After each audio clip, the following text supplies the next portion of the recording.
Tenha uma pessoa que conheça que precisaria ouvir o que vai nos falar agora a doutora Simone, né? Queridíssima doutora Simone Oliveira, ela que é especialista no assunto, né, em relação a cuidados com pulmões, etc. E o tema hoje é tabagismo nesta entrevista. Seja bem-vinda, doutora. Desde já, gratidão pela sua presença aqui. Bom dia. Bom dia, Marlene, Raíssa e ouvintes da Rádio Sorriso. É uma honra poder estar aqui com vocês e a gente novamente vir trazer informações sobre um tema muito importante para a nossa sociedade sorrisense, né? E todos os ouvintes como um todo. Maravilha, doutora que já está aí há muito tempo atuando neste setor, mas como sexta-feira foi o Dia Mundial de Combate, é um mote, é uma campanha mundial realmente. Vamos começar por aí. Por que existe essa campanha? Por que ela é tão importante, doutora? As campanhas, as datas comemorativas, né?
Né, cânceres de diversos órgãos e sistemas. A gente tem também o aumento das infecções respiratórias, aumento de infecções bacterianas, o aumento do risco da complicação dessas doenças, aumento de risco de tuberculose, aumento de crises de asma daqueles pacientes que já são portadores. E nos outros sistemas a gente tem o aumento de risco de infarto, aumento de risco de AVC, que é o acidente vascular cerebral, insuficiência vascular periférica, impotência, envelhecimento e Por aí a gente vai. poderia ficar aqui a tarde inteira só falando de doenças relacionadas ao tabaco. Daí a necessidade de se alertar para parar com isso o mais rápido possível. Sorriso tem um trabalho, inclusive a senhora citou aí em off para nós a renomeação de uma campanha que vem sendo realizada aqui há muitos anos já, né? A senhora disse que há 20 anos já atua nessa tentativa de cessar esse hábito, mas com uma campanha bem forte, desde 2023, é isso? Na verdade, eu estou em Sorriso há 20 anos, né? Dia 13 de maio agora fez 20 anos que eu estou Parabéns. atuando no setor público e privado de Sorriso. Eu sou servidora pública municipal e desde que eu cheguei a gente abraçou, né, essa causa e a gente tem trabalhado a questão do tabagismo dentro do serviço público. Mas depois da pandemia, a gente viu crescer no nosso município a, a utilização pelos nossos jovens do cigarro eletrônico. Sim. Então, isso despertou em nós, da Secretaria de Saúde, a preocupação em relação a essa população. A Secretaria de Saúde, eu atuando no AME, que é um centro especializado, junto com o Núcleo de Educação e Saúde, representado pela professora Silvia, no Centro de Educação e Saúde, a gente renomeou o projeto, tá? E trouxe, né, para Sorriso o É Hora de Evaporar os principais prejuízos do tabaco, do cigarro eletrônico e outras drogas no município. Esse projeto, junto, né, à educação, visa orientar, esclarecer, sensibilizar a nossa sociedade como um todo e também a Câmara de vereadores, as secretarias, não só de saúde, mas a Secretaria de Educação, a Secretaria de Cultura. E a gente, durante esses 2 anos, trabalhou com ações educativas. Então, a gente fez palestras nas escolas, a gente fez entrevistas, a gente apresentou o projeto para a educação, para a Secretaria de Educação, para a Secretaria de Educação, de Cultura, desculpa, com o intuito de alertar e de esclarecer à população o quão perigoso é o cigarro eletrônico para os nossos jovens, tá? É como se ele estivesse fumando um cigarro normal, de maço. Na verdade, é muito pior. Pior tá? ainda. É pior porque, a meu ver, o pior do cigarro eletrônico é a ausência de informação sobre o malefício do cigarro. A gente tem aí um produto que vem apresentado numa embalagem muito sofisticada. Bonitinho, tá? né? Ela é muito bonita, ela é muito elegante, né? Ela tem um cheiro bom, ela tem um gosto bom. Então, assim, ela é muito apresentável, ela é muito sedutora, principalmente para o público jovem. Ela vem com uma informação mascarada de quem produz, de que aquilo dali não é cigarro, porque ele não traz fumaça, e ele não faz mal, porque é só vapor. E a gente sabe que dentro daquele líquido tem diversas substâncias tóxicas que têm causado lesão pulmonar nos nossos jovens, né? Nos nossos jovens, no Brasil como um todo, no mundo como um todo, mas a gente tem presenciado isso em Sorriso, que está tão próximo da gente. Sim. E uma outra situação que é muito preocupante é a dependência que tem trazido esse dispositivo de uma forma tão rápida. Vicia. Demais, e de uma forma muito mais rápida e mais intensa do que o cigarro comum, do que o cigarro de maço. E isso, na verdade, se deve a uma substância que tem dentro de todos esses dispositivos, tem dentro de todos esses líquidos, que é a nicotina. E a nicotina numa concentração muito mais elevada do que no cigarro comum, do que no cigarro de maço. Então, uma pessoa que antes começava a fumar um cigarro normal, né, o cigarro manufaturado, às vezes ela demorava muito mais tempo para se tornar dependente e consumir a quantidade de nicotina que os nossos jovens estão consumindo hoje em um mês de uso. Isso tem a ver com a dificuldade de deixar de fazer uso também, a quantidade da nicotina ali? Diretamente, porque o produto vicia de uma forma muito rápida. Então, o que começa numa brincadeira, numa experimentação, né, para socialização no grupo, se torna um problema grave, inicialmente relacionado à dependência da nicotina. Olha, tem recados chegando dos ouvintes aqui, falando de pessoas que foram a óbito em virtude de resultados causados por anos e anos de cigarro, enfim. As pessoas conseguem deixar de fazer uso disso? Qual é o melhor caminho, doutora, para isso? Parar de fumar é uma decisão importante e inicial. Porque tem que querer parar. Tem que querer parar. Para eu conseguir parar, a primeira atitude é eu querer parar. A gente coloca que assim, não existe nenhum remédio que faz ninguém parar de fumar. Não tem mágica pra Existe tratamento, um tratamento de apoio, que inclusive é oferecido pelo SUS. Mas nenhum remédio que você vai tomar vai fazer você parar de fumar da noite para o dia. Se eu não tá? quiser, não paro mesmo. Você tem que querer parar de fumar. Então, a principal atitude é você querer parar de fumar. Como é que faz um jovem decidir isso? Doutora, a senhora pode ficar um pouquinho mais conosco, tomar um cafezinho enquanto a gente vai para o intervalo? Então, eu vou com a nossa central para um break e a gente já retorna para trazer informações sobre como aqui em Sorriso pode buscar auxílio, quem já conseguiu decidir e de repente está com dificuldade, e como você pode talvez até conversar com seu filho em relação a tudo isso, já que a doutora alertou esse problema seríssimo, né? Já que no Brasil nós temos proibição de comercialização do tal do cigarro eletrônico, mas não tem lei que diz que é proibido usá-lo. Aí as pessoas escoram-se nisso e está tudo bem. Será que está mesmo? Vamos falar sobre tudo isso da saúde e ele faleceu. Será que é indicado a pessoa que tem esse vício com uma idade relativa, já é recomendável parar? Ou isso é mito? Ela está perguntando aqui. O que a senhora fala para essa cidadã? Então, parar é sempre. Qualquer momento. Sempre, qualquer momento. Tendo fumado 20, 30, 40, 50, 60, 70 anos, tá? E assim, eu não conheço o paciente, mas o que provavelmente deve ter acontecido, né? A lesão pulmonar que ele tinha já estava em curso, tá? Já estava naquele momento. E provavelmente exacerbou, estava pior. Isso deve ter motivado a cessação, né? Porque você pensa, uma pessoa que fumou 50 anos, o que motivou a ela parar de fumar? O problema de saúde. Provavelmente o desconforto, que já existia, tá? Então, nesse período, ele agravou, porque já iria agravar mesmo, tá?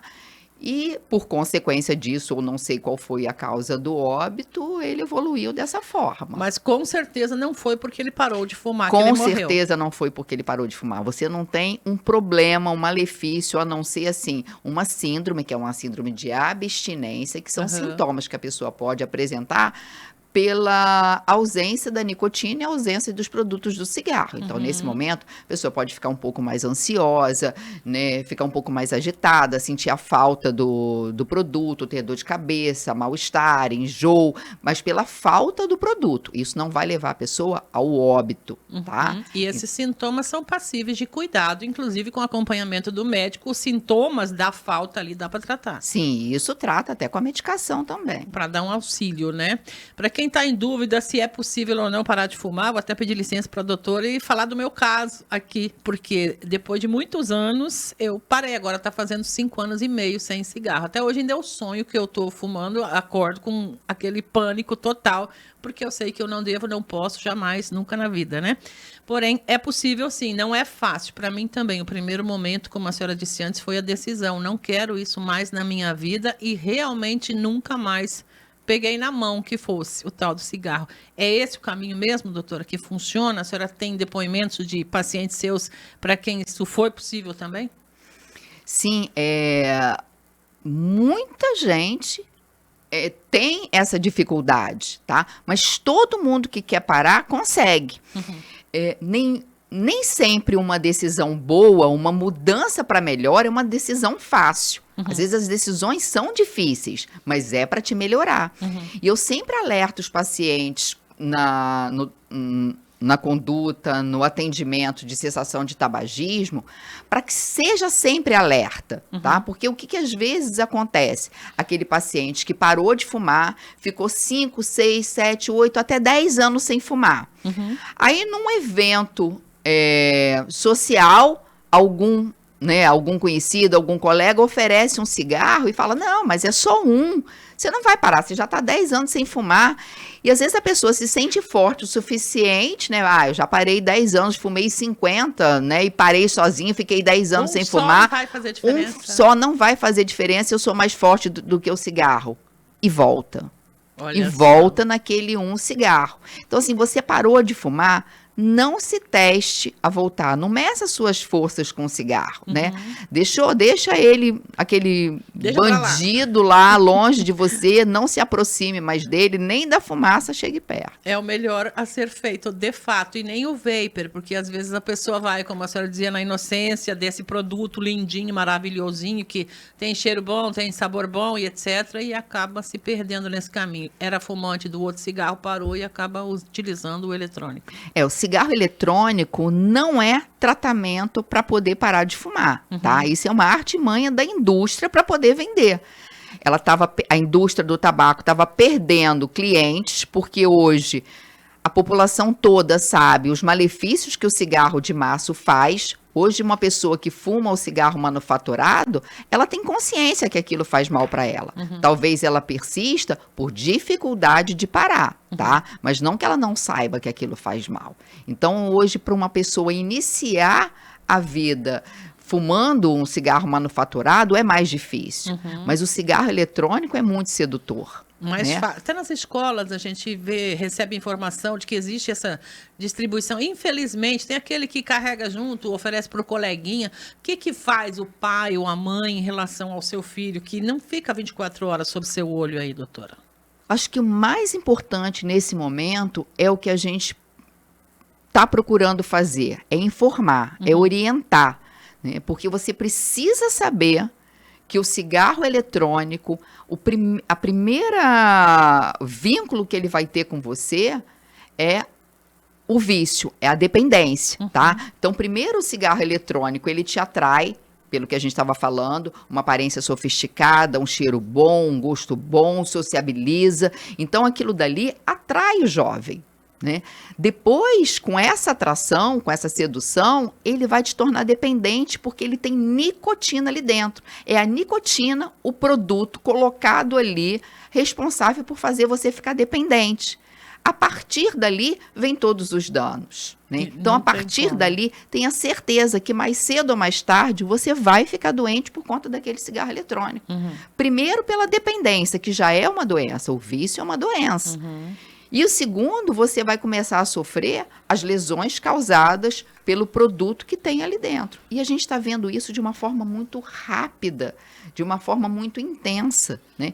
Toda hora a gente atende ou no ambulatório ou no consultório. E esse ano eu já tive diversos adolescentes internados, acompanhados comigo, devido à lesão pulmonar por conta do uso do cigarro eletrônico. Complicado por infecção, por pneumonia, pacientes que tiveram que sofrer procedimentos mais invasivos para a gente poder tratar a utilização, os efeitos nocivos da utilização do cigarro eletrônico. Então, isso é muito perigoso. Os pais têm que estar orientados, têm que estar cientes, tem que todo mundo saber que isso não é inocente, que faz mal, vai fazer mal para o seu filho, para a saúde respiratória, é risco também de infarto, é risco de acidente vascular cerebral, é risco de lesão pulmonar aguda. Então, isso é um perigo iminente, e a gente tem que estar orientando os nossos jovens. A senhora atende no centro de especialidades, portanto, com encaminhamento por outros médicos. Onde a pessoa que está nos ouvindo aqui, que nesse momento se tocou, nossa, meu filho usa isso, eu nem tinha ciência desse risco todo, onde é que essa pessoa pode buscar ajuda? Então, como a gente colocou aqui no começo, eu atendo pelo setor privado, tá, em consultório, e eu atendo pelo sistema público também. Como é o mais fácil o caminho, né, para poder procurar auxílio pelo sistema público? O paciente vai procurar a unidade básica de saúde, o seu postinho, vai ser atendido pelo médico da unidade básica de saúde, vai reportar o problema, e o médico da unidade básica de saúde pode fazer o primeiro atendimento ou conduzir, né, caso seja resolvível ali, pode manter na unidade básica de saúde. E caso o médico da unidade básica de saúde entenda que o paciente necessita de um atendimento especializado, ele vai fazer esse encaminhamento e vai ser agendado para eu poder atender na unidade de especialidade que é lá no AME. Perfeito. Grupos de ajuda funcionam basicamente? A senhora tem ciência que em Sorriso existe? Sim, os grupos de ajuda são muito importantes, né? Os grupos de ajuda ficaram mais direcionados para as unidades de saúde, porque dentro do centro de especialidade a gente não tem essa disponibilidade de local e de horário para poder fazer. Tá? Mas no PSF vai ter. No PSF, alguns PSF são organizados para poder oferecer esse grupo. Aqui em Sorriso. Aqui em Sorriso, mas aí tem que ver qual a unidade de saúde está desenvolvendo os grupos. E aí procura junto ao seu posto de saúde para saber onde é que essa pessoa pode participar, no caso. Porta de entrada é a unidade básica de saúde. Eles são importantes por causa do suporte psicológico, a senhora acredita, ou por quê? Também é um atendimento multidisciplinar. Vai sim. ter o atendimento do médico, no centro de especialidade a gente faz o encaminhamento também para o suporte psicológico. Alguns pacientes necessitam de outras especialidades, às vezes da cardiologia, da fisioterapia, da nutricionista.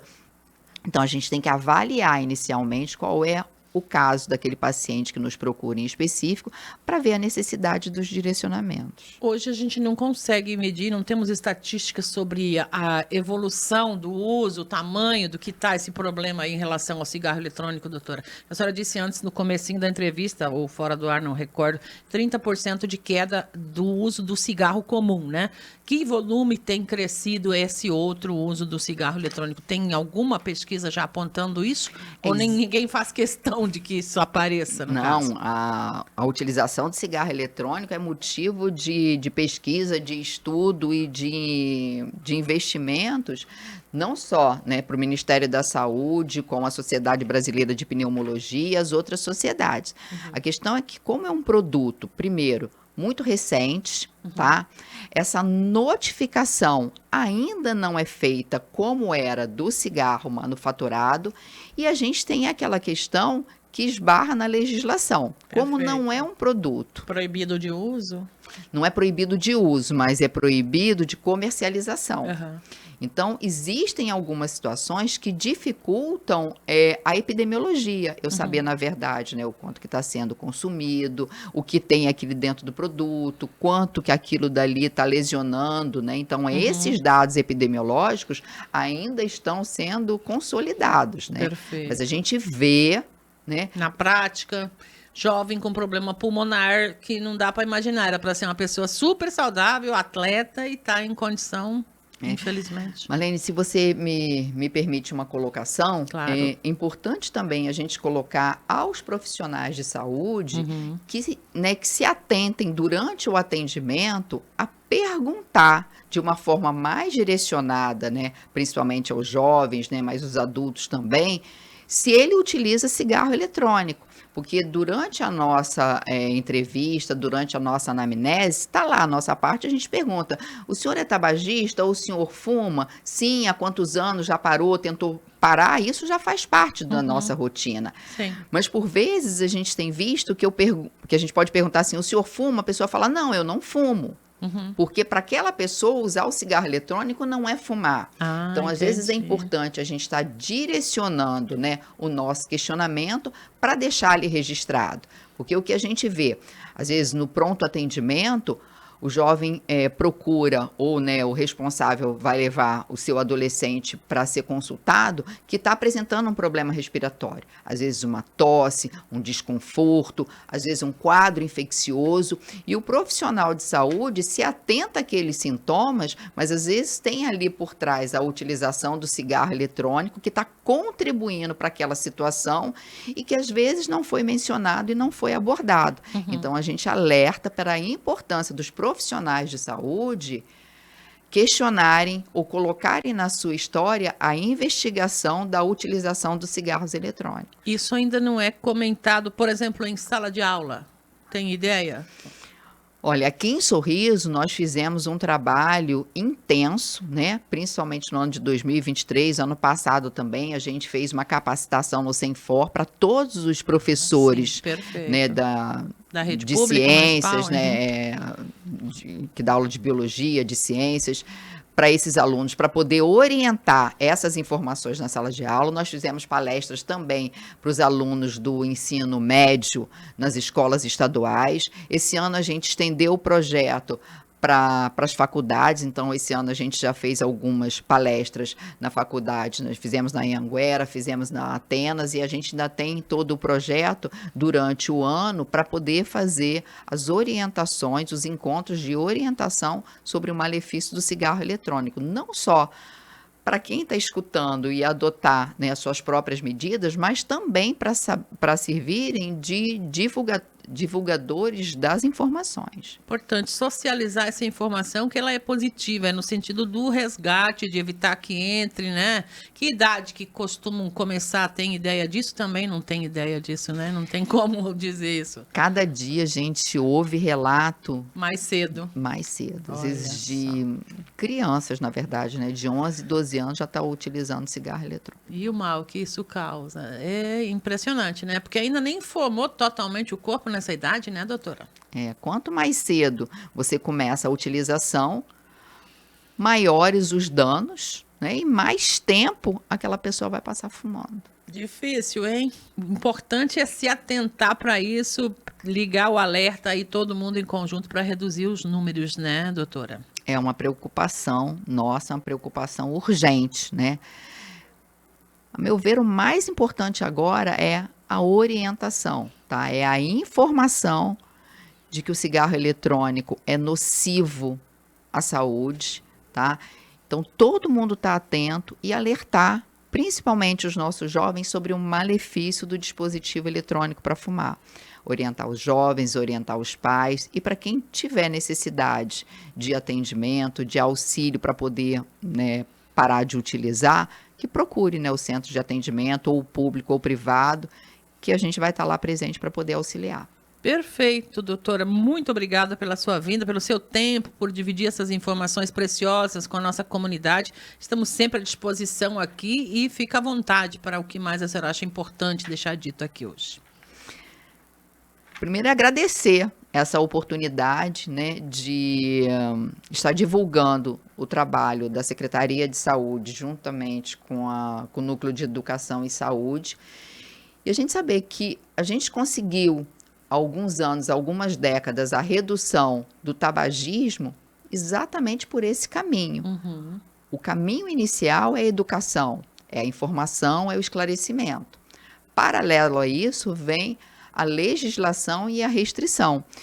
E o que a gente estava falando no intervalo, né? As restrições do cigarro eletrônico seguem as mesmas restrições do cigarro de manufatura. Então, não pode usar o cigarro eletrônico em ambiente fechado, em repartição pública, né? Não pode usar o cigarro eletrônico dentro do bar, do restaurante, da boate, do aeroporto, da escola, do banheiro, do transporte, do avião. Tudo isso é proibido. Tudo isso é proibido. Só é permitido em espaço aberto. Ainda, né? Com o risco por conta de cada aí. um. Obrigada, doutora. Parabéns pelo seu trabalho. Vários recados chegando aqui, lhe parabenizando, pacientes que tiveram atendimento, familiares atendidos pela senhora. Parabéns em nome de todos aqui. Obrigado, bom dia a todos.